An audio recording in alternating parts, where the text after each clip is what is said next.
Good morning, everyone, and welcome to Rosslyn Hill Chapel, a spiritual home for open minds. I'm Andrew Appleyard, a chapel member and your worship assistant for today's Unitarian service. Whoever you are and however you are this morning, there is a space for you here. This month's theme is rest, and today's service is led by guest minister Julio Torres. Welcome, Julio. Julio is a Unitarian minister in the UK and the United States. He is from New York City, but now lives with his wife in the UK. His passion is the building the beloved community and continuing the work of the Poor People's Campaign in the United States. It is the legacy of the Reverend Dr. Martin Luther King. In August, there is no children's chapel and creche. And with government restrictions lifted, precautions such as hand sanitizer, distancing and masks are now a matter of personal choice. Do join us for refreshments and conversation in the side aisle of the chapel after the service. If you're watching at home, you can join us for tea and conversation in the virtual side aisle at midday. The Zoom link was sent out in our weekly update email in the Connect link in your YouTube description. This evening at 6 p.m, Julio will lead a 30-minute mindfulness, and at 7 p.m, he will lead a reflection on today's service. You can find information about these and all our activities on our website. If you prefer a paper copy, you can pick up our Open Mind newsletter. The August edition is now available from the steward's table. Our good cause for August is the national charity Cruise Bereavement Support, which provides free care and bereavement counselling to people facing grief.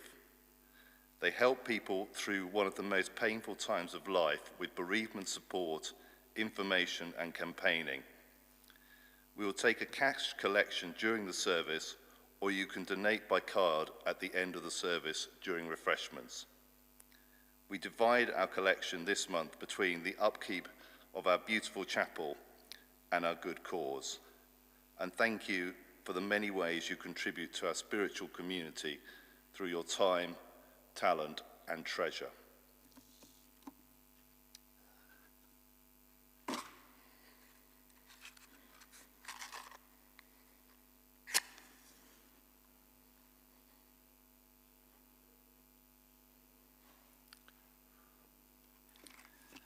I light the chalice with the words from Elizabeth Stevens. May the lighting of this flame renew in us our endless search for all that is right and true, our abiding love of life, and all who share this life, and our unending dedication to follow paths of peace and justice.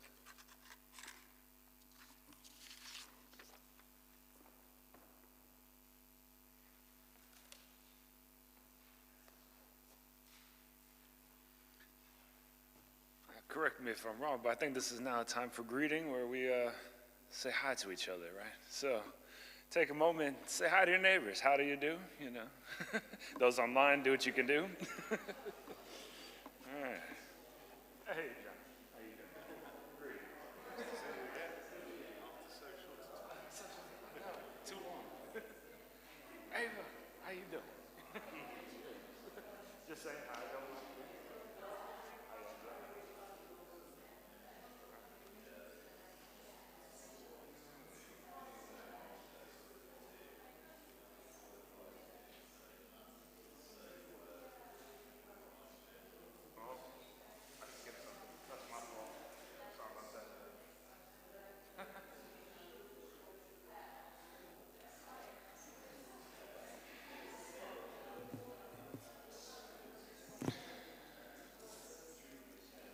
Right.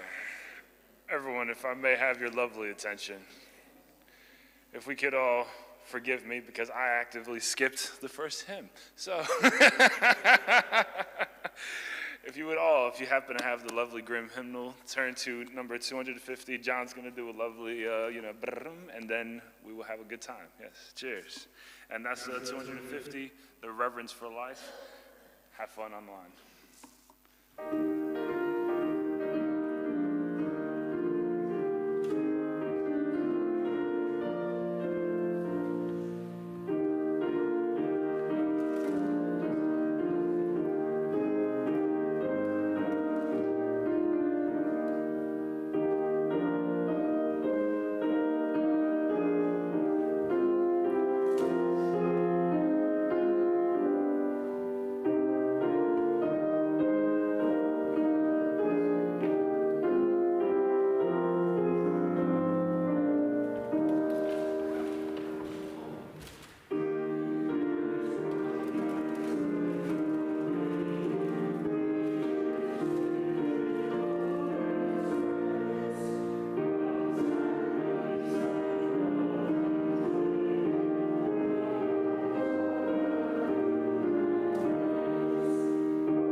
For this time of all ages, or for all ages, I'll be sharing a reading from the Roman Catholic School of Primary Resources on the Bishop Oscar Romero.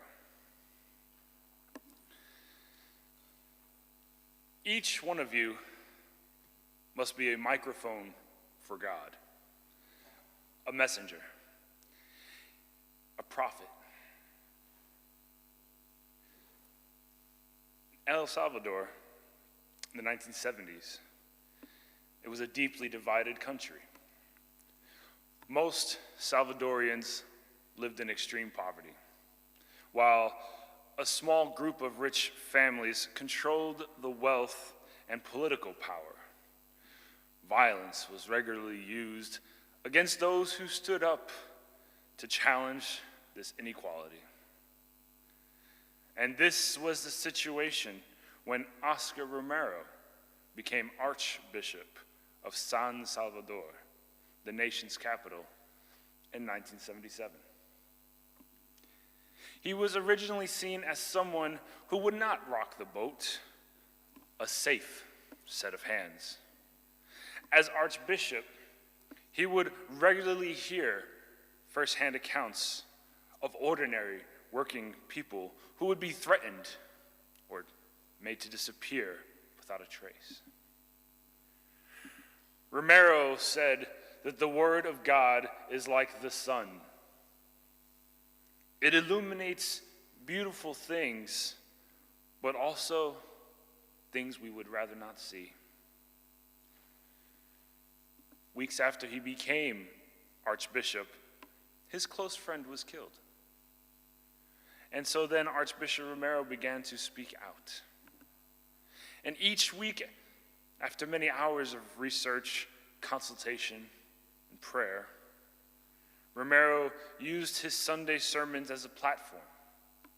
He condemned the repression and gave an account of every person, child and adult, who had been killed or made to disappear. He used these messages to challenge the powerful. He said, "It's not goodwill for some to have everything, it's not God's will for some to have everything and others to have nothing. Now, there was much censorship of the newspapers, so he used radios so the people could hear his message. He had received many death threats. He said, as a Christian, I do not believe in death without resurrection. If I die, I will rise again in the people of El Salvador. A bishop may die, but the church of God, which is the people, will never die. And he died, killed, while performing worship on the 24th of March, 1980. He gave his life to speak out for the poor and the oppressed in his country. He could not rest, ultimately, until he rested in peace.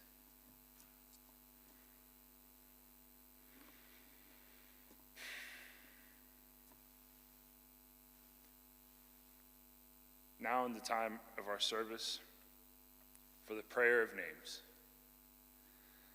So I invite you all to a time of prayer and meditation.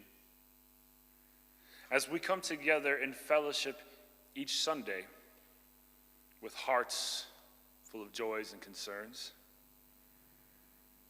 if you're holding someone in your heart this morning, I invite you to say their name aloud in the coming moments of stillness so that we may also hold them in our prayers.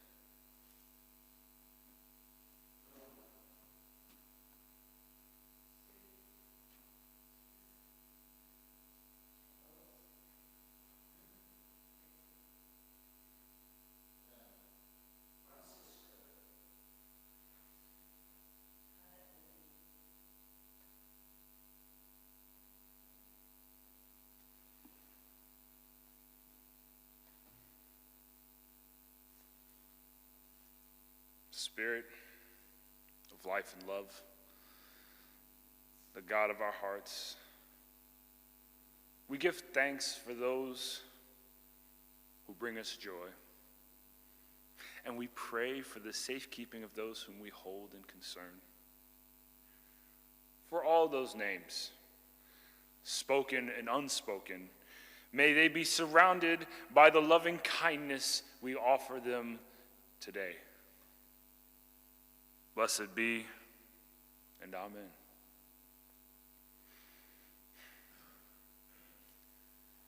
And now is a time for another hymn. The hymn number is 125, One Human Commonwealth. Stand as you're willing, able, so desire, or dance. You will hear no judgment from me.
Proud to be Maladjusted by the Reverend Dr. Martin Luther King.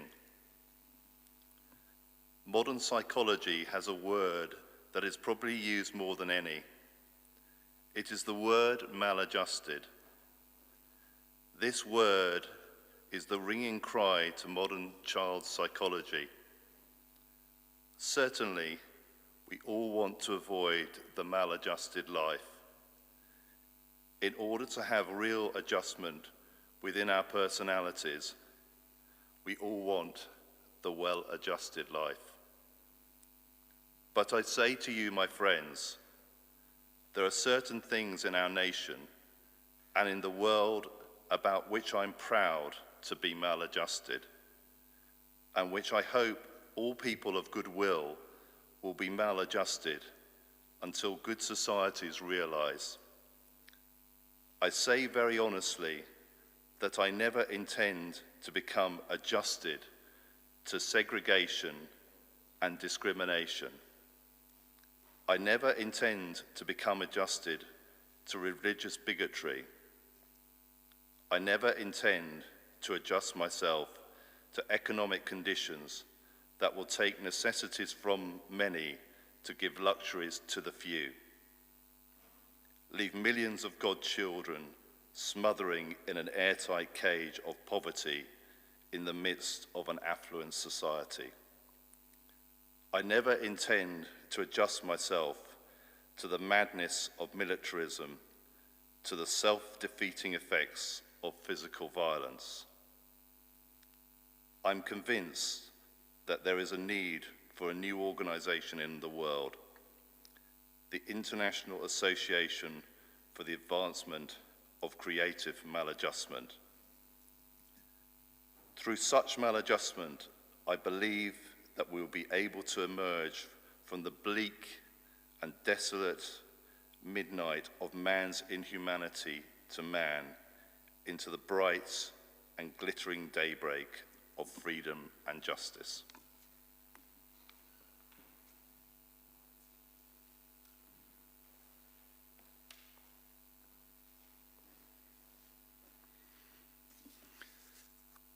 Now is the time of our worship where we share the treasures and wealth Andrew so described earlier. This is the offertory. And so I believe we'll have a collection basket, but if you don't remember how it is online, let's have a conversation. I'm happy to walk you through the process. And thank you all very much for what you can give, and if you can't, I have faith one day you will be able to. Thank you.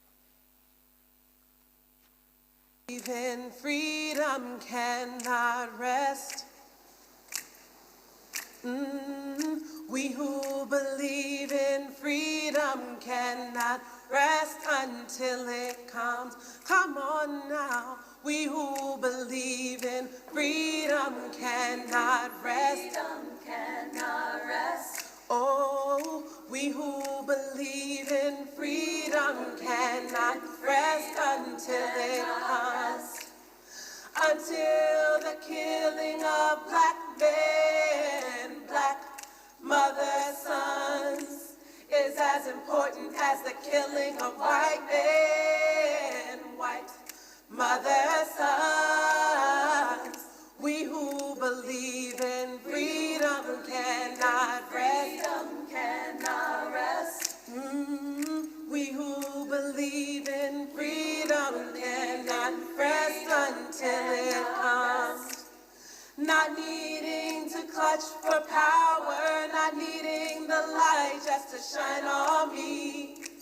I need to be just one in the number as we stand against tyranny. To me, young people come first.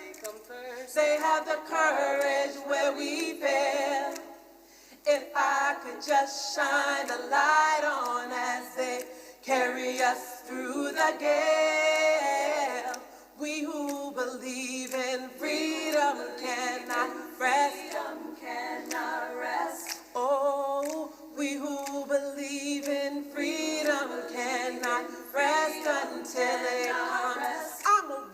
I'm a woman who speaks in a voice, and I must be heard.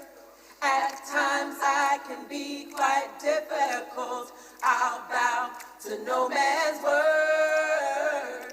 We who believe in freedom cannot rest. Freedom cannot rest. Oh, we who believe in freedom cannot rest until it comes. Come on now, we who believe in freedom cannot rest. Freedom cannot rest. Oh, we who believe in freedom cannot rest until it comes. We who believe in freedom, we cannot rest. We cannot rest. We who believe In freedom, we cannot rest. we cannot rest. We who believe In freedom, we cannot we rest. cannot rest. We who believe In freedom, we cannot we rest. cannot rest. We who believe In freedom, we cannot rest. we will not rest. We who believe In freedom, we cannot rest. we will not rest. We who believe In freedom, we cannot we rest. will not rest. We who believe In freedom, we cannot rest. we will not rest. Oh, we who believe in freedom cannot rest.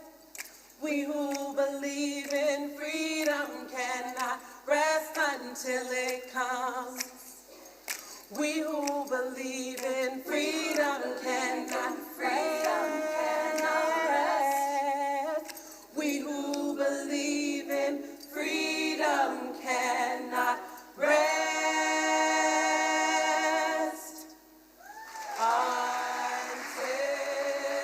it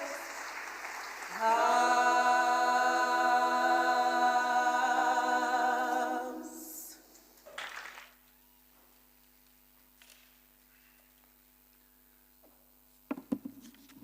Next time I play that song in worship, I think I'm going to warn everyone it's time to clap.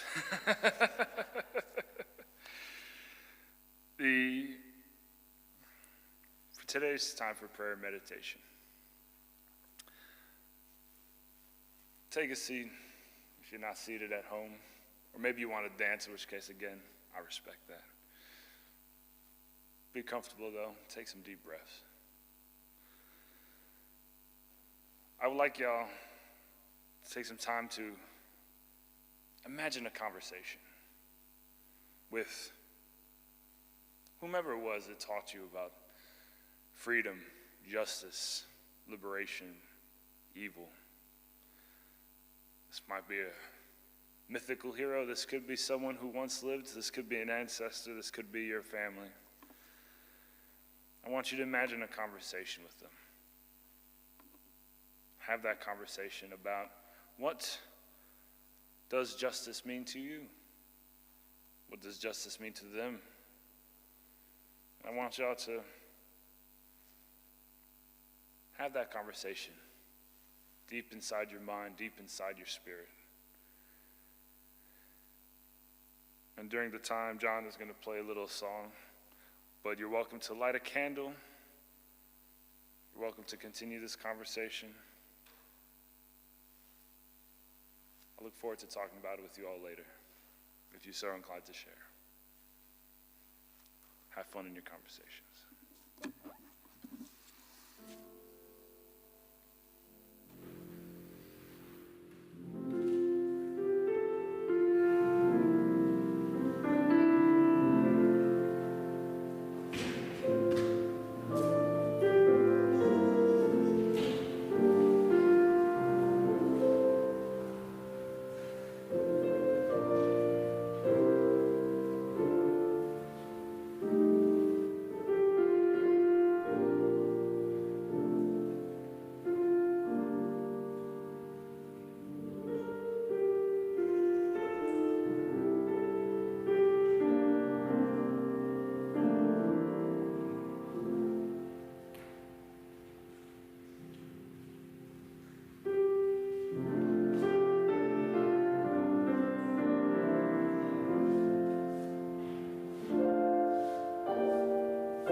So, imagine me 7 years ago.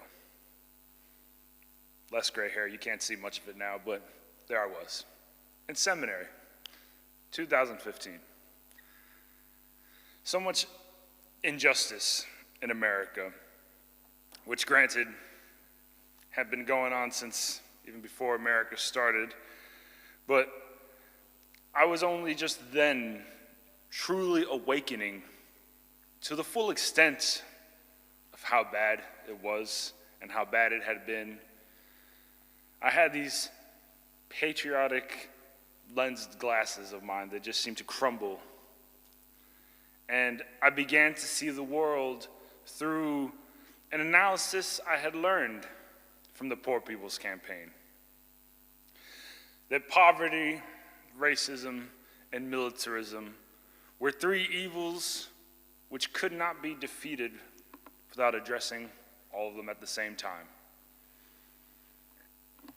If you haven't heard of Martin Luther King's sermon, Beyond Vietnam, I highly recommend it. Now, 50 plus years later, I find it still quite relevant today. And it was in this year, in 2015, where I heard that song y'all heard during the offertory, "We who believe in freedom cannot rest." Even now, listening to it, it has an impact on my soul. It's both uplifting and makes me want to cry. But since this awakening in 2015, I found it even more difficult to sleep, even more so than when I was deployed while I was with the U.S. Army. And it's one of those things I ask you to take away from today's message, is that the struggle for freedom and justice, for the beloved community of peace, equality, and abundance, that which will counteract those three evils of poverty, racism, and militarism, and any form of injustice and discrimination under the sun, that struggle to make that dream a reality is a struggle we must undertake for the work of the world. And so that means in some ways we cannot rest. Now, I'm not saying don't take weekends off, although granted your free time will be less. I'm not talking about not engaging any self-care or any weekly worship services, but there won't be as much escapism from the world. I'm talking about joining together and commiserating with each other, having transparent and honest conversations about the reality of the world. I'm talking about building a movement, a campaign, to have something so broad as to unite all the poor and all the oppressed of all kinds. What does freedom mean? I'm not even going to answer that because I prefer the term liberation. Now, liberation theology has been a home for many voices of many marginalized. It's a theology rooted in Christianity which discusses how God wants to free people from oppression. Now, we Unitarians and those listening may not share the same belief about God. We may not even think God exists. But I still think this liberation theology has useful lessons for us all. Maybe it helps us to wonder what the universe wants. At the very minimum, it asks us, what does it take for people to be free, to be liberated from poverty and oppression?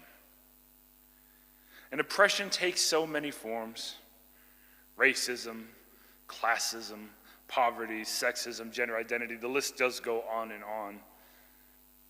There's a massive interconnected web of oppression which requires an intersectional analysis. Liberation theology has taken many forms depending on the theologian.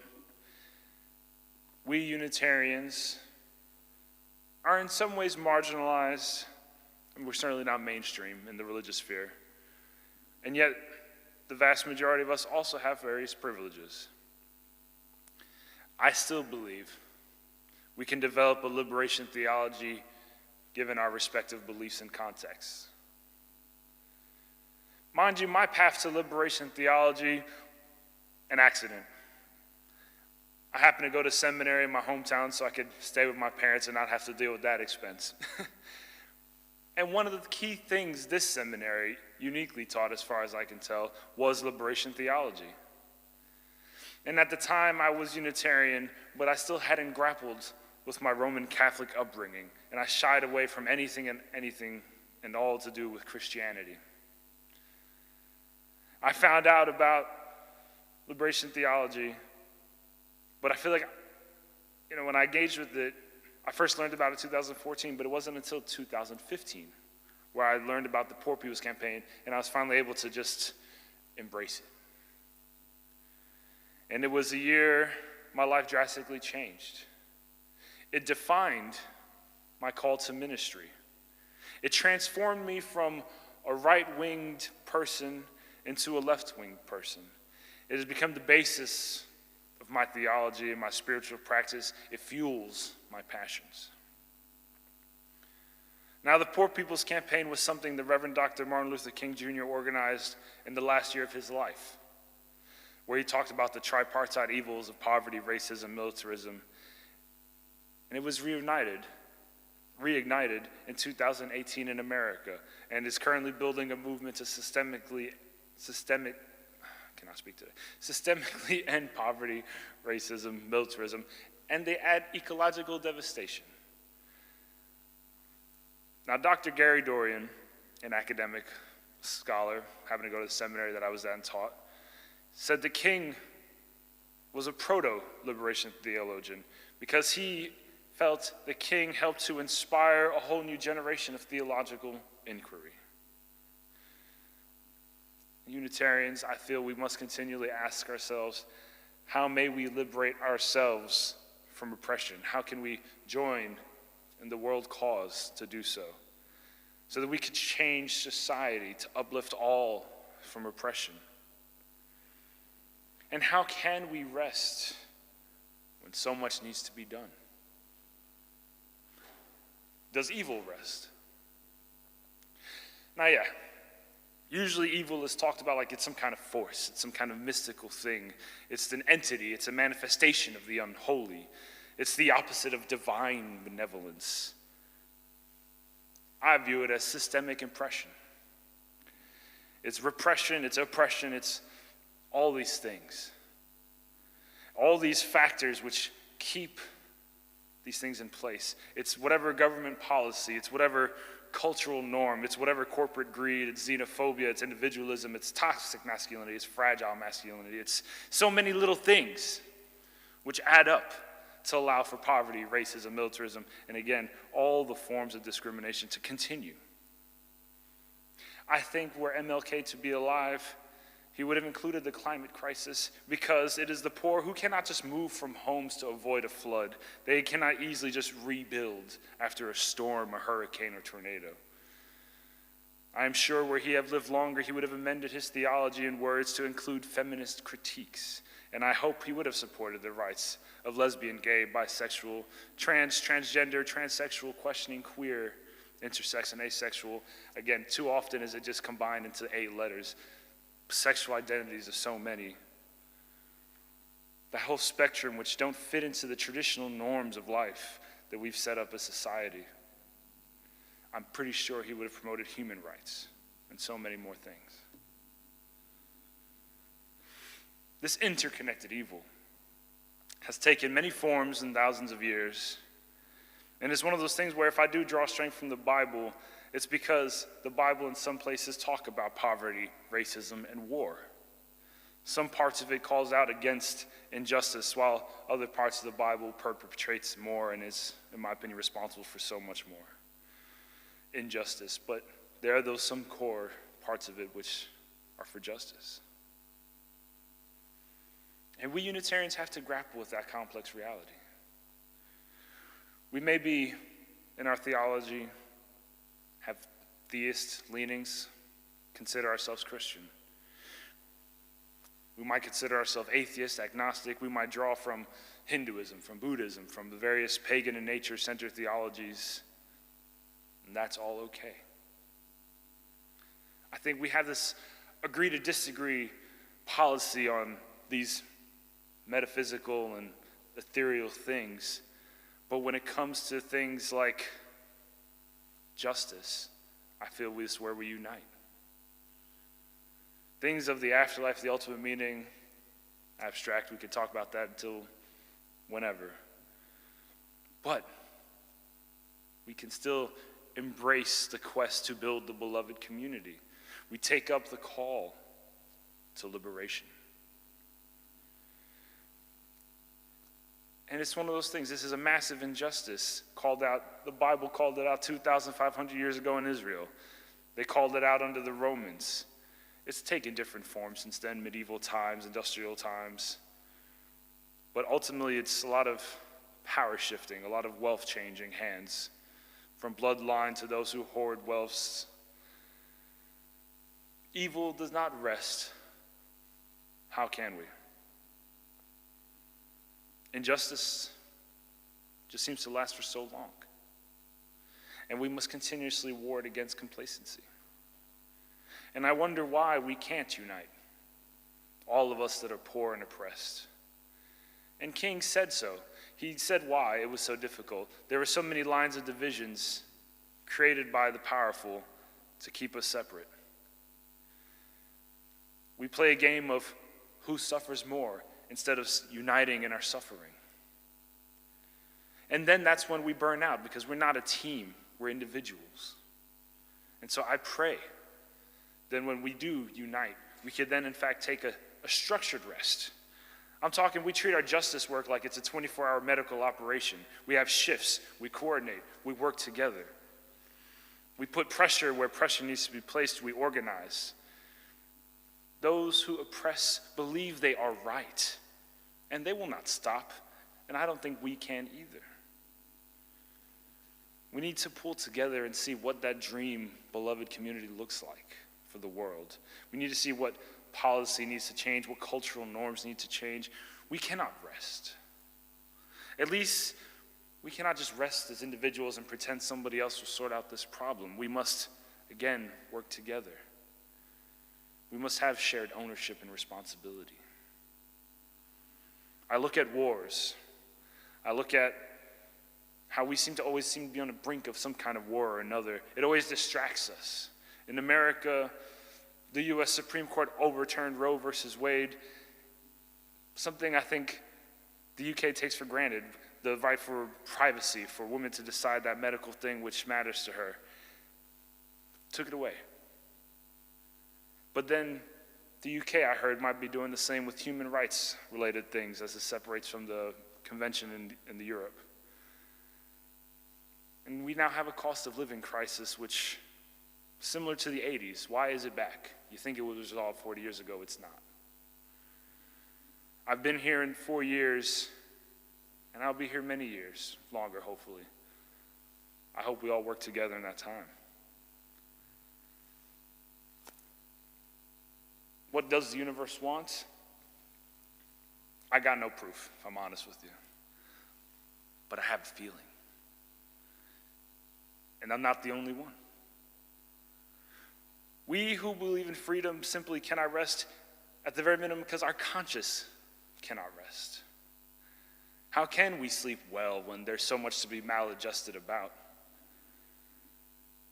You know, we got the climate crisis, mass production of factories adding to pollution, and yet we still feel the need to order things from Amazon, and fair enough, do what you got to do to survive.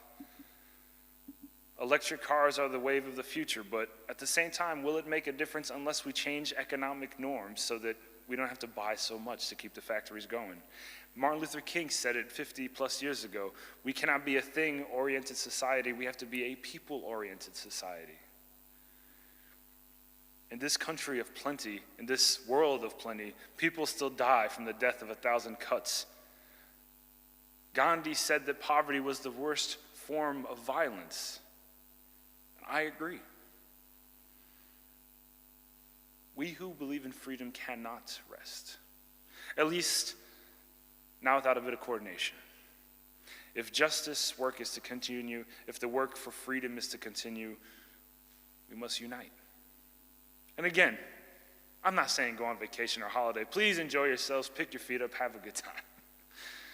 Go to the bar, go to the pub, have a drink, or drink water. Go for a long walk on the weekends, take time to meditate. What I'm simply saying is that we will not rest well as we have troubled consciousness. What I'm saying is that we cannot rest on our work for justice and freedom. We have to come together.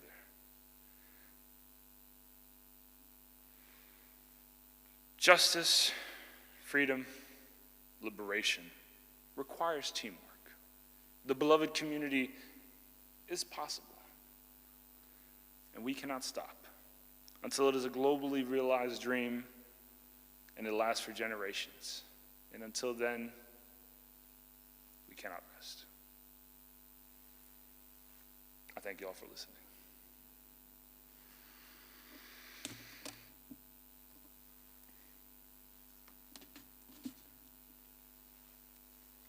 If I may, a small blessing, and then we'll have our last hymn.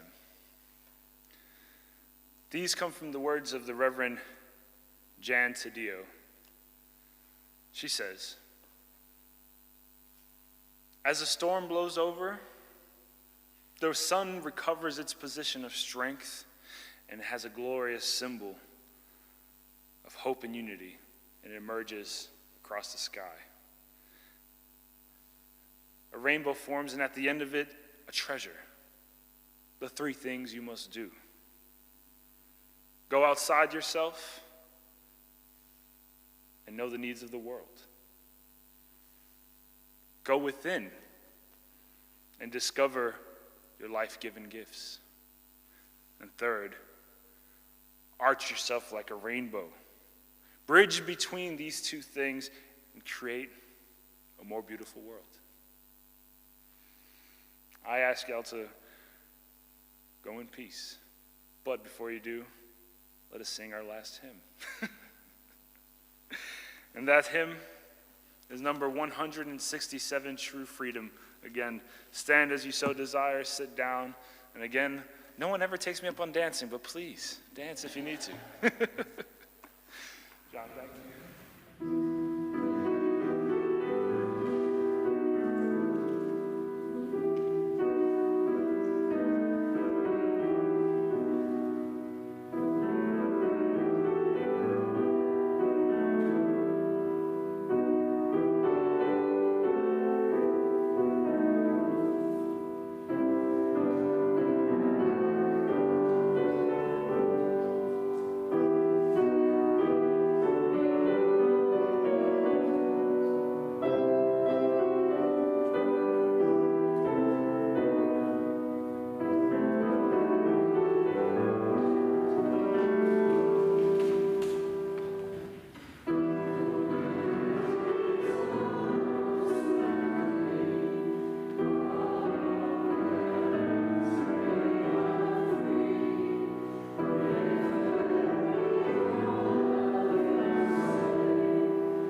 Thank you, John, and thank you, Julio, for a very thought-provoking service and giving your time to us today.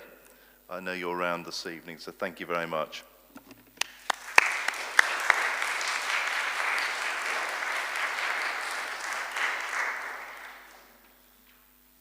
And now it's time we're hanging out, right? So, hang out.